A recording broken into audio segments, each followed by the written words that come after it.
Hello viewers, আসসালামু আলাইকুম। আজকে আমি আপনাদের সামনে শীতকালীন একটি মজাদার শাকের রেসিপি নিয়ে আসলাম। এই শাকটি অনেকেই চিনেন, আবার অনেকেই চিনে না। তো এই শাকটির নাম হচ্ছে খেসারি কলই শাক। এই শাকটি গরমের সময় একেবারেই পাওয়া যায় না। শীতের সময় প্রতিটি সবজির ভ্যানে কিংবা বাজারে অহরহ এটি পাওয়া যায়। এই শাকটি বিক্রি করে প্রতি কেজি 100 টাকা করে, কখনো আবারও কখনো 80-90 টাকা কেজি করে বিক্রি করে।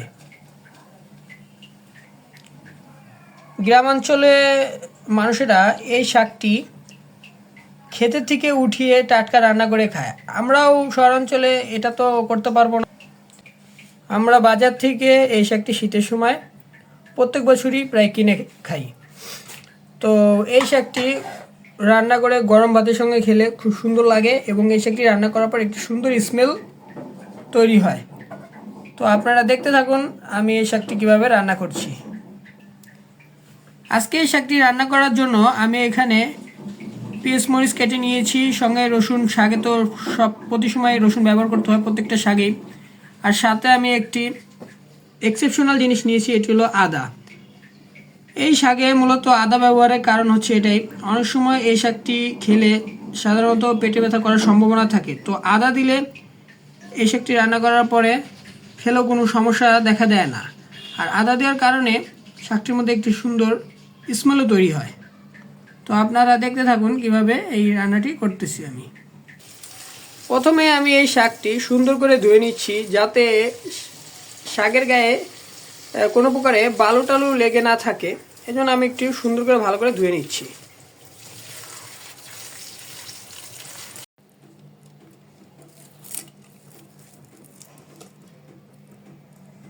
এই শাকটি যখন কাটতে হবে তখন একেবারে কুচি করে কাটতে হবে। অনেকে আবার এই শাকটি এত কুচি করে খায় না, তো আমি এখানে একেবারে কুচি করে কাটছি, যাতে এইভাবে শাকটি রান্না করলে খুব ভালো লাগে খেতে।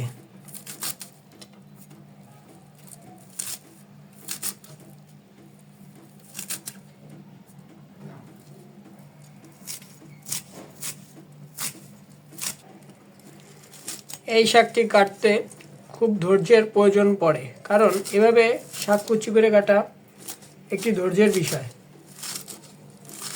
শাকটা যতটা কুচি করে কাটা যাবে এটি খেতে ততই ভালো লাগবে।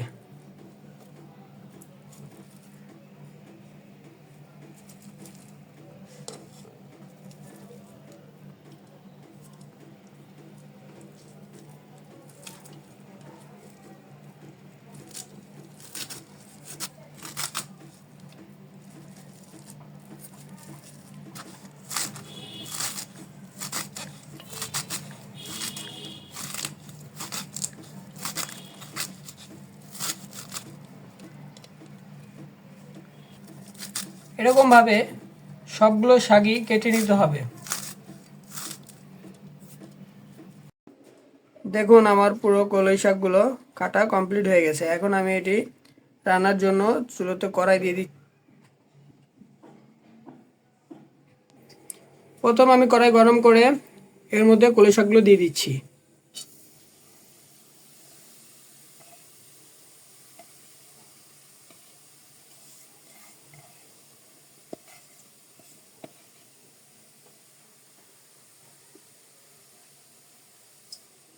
সামান্য পরিমাণ পানি দিয়ে দিব শাকগুলো একটু সফট হয়ে আসার জন্য।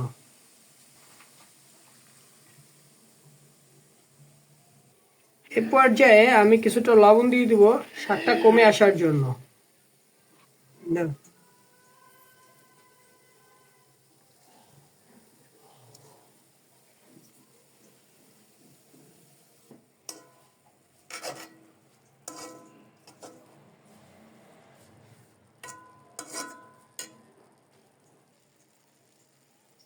কেটে রাখা মরিচ, পেঁয়াজ গুলো দিয়ে দিলাম। এখন আমি সামান্য একটু নেড়ে চেড়ে দিচ্ছি।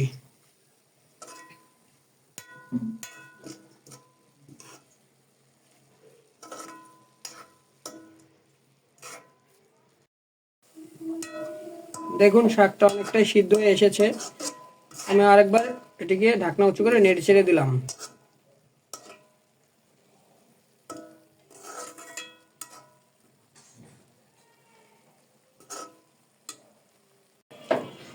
এখন আমি শাকের মধ্যে আদাগুলো দিয়ে দিলাম, আবার একটু নেড়ে ছেড়ে নিচ্ছি।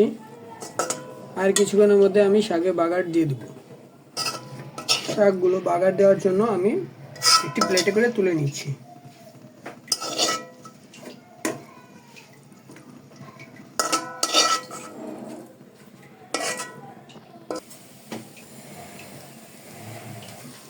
বাগার দেওয়ার জন্য আমি প্রথমে দিয়ে দিলাম তেল, এরপর শুকনো মরিচ দিয়ে দেব।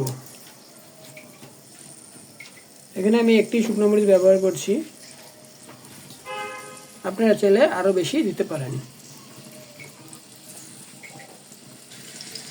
এরপর দিয়ে দিলাম কুচনো রসুন। তেলের মধ্যে একটু ভালো লাল করে ভেজে নিতে হবে।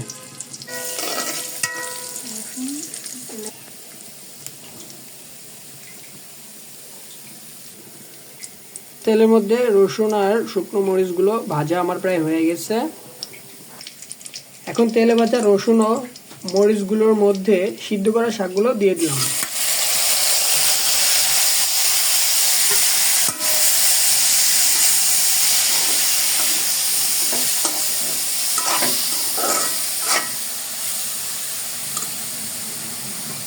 এখন আমার বাগার দেওয়া প্রায় কমপ্লিট। বাগার দেওয়ার পর যে কোনো শাকে একটা খুব সুন্দর স্মেল বের হয়।